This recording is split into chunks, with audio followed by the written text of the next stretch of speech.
kuba nti omugenyi atukira ku mpaka takuta ngenda kutwalirirwa nnyo kubasomesa ebyensonga era bye bindeese wano akalaako okubaako engeri gye nnungamya n'okulannamya wamma nyinyonyole bino ne mmandwa era nnamenze Munabusiro. Olwaleero ndi wano okunnyonnyola Nnaalinnya. Nnaalinnya y'ani obuvunaanyizibwa buno mu Buganda oba ekifo ky'obwa Nnaalinnya mu Buganda y'ani, kyava wa, kyajja kitya, yatandika ddi, kyatandikira wa? Nnaalinnya ye Mumbejja Asika ne Kabaka.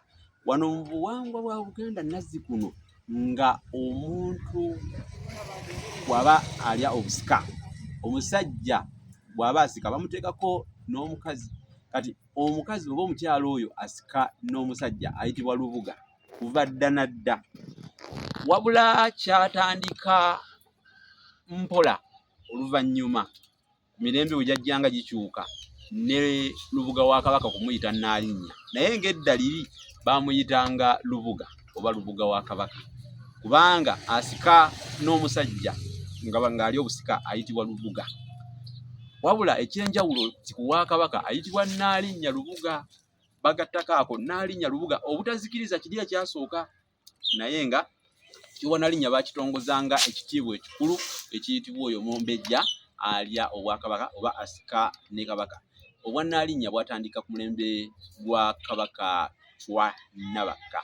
Kabaka Chwa Nabakka bwe yali asikira Namulondo y'abajjajjaabe baamuteekako omukyala eyali ow'engonge baali bamuyita Kwamagezi Nabachwa, muwala wa Kisolo. Yali muwala wa Kisolo Ssebyoto Mwanga ebweza mu Busujju. Kale akalombolombo k'obwa Nnaalinnya ne katandikira awo. Era Nnaalinnya muntu mukulu nnyo mu buwangwa bwa Buganda. Nnaalinnya ne Namasole beebo abalina ekitiibwa ekigoberera ku kya Kabaka kubanga nabo baba n'embiri ez'enjawulo, baweebwa ekitiibwa.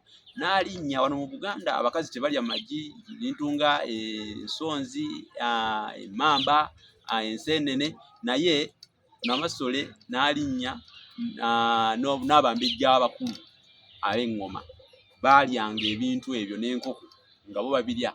Baabayitanga n'abassebo,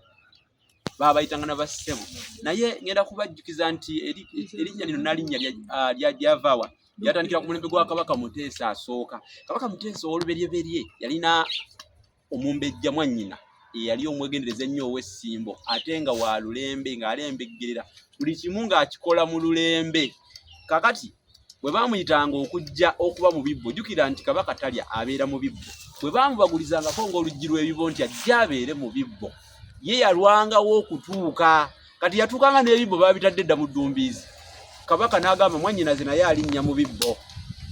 Era ne Nnaalinnya oyo bali bamuyita Ddamalinkinzi yawulirwangako ng'ayogera nti nno Nnaalinnya mu bibbo bya Kabaka, Nnaalinnya mu bibbo bya Kabaka. Leero luno nze ndabye Nnaalinnya mu bibbo bya Kabaka. Erinnya Nnaalinnya we lyava we lyatandikira ne balitongoza nga eri Omumbejja omukulu oyo asika ne Kabaka. N'olwekyo ekitiibwa ekyo kyamaanyi nnyo obuwangwa, naye mbanyonyodde ebyekuusa ku kyo n'engeri gye kyatandikamu. Kambagaliza ekiseera ekirungi mugoberera, musubscribinge, mulaikinge era mukomentinge, musharinge omukutu guno mugwa amaanyi muguwagire. Kati tubeere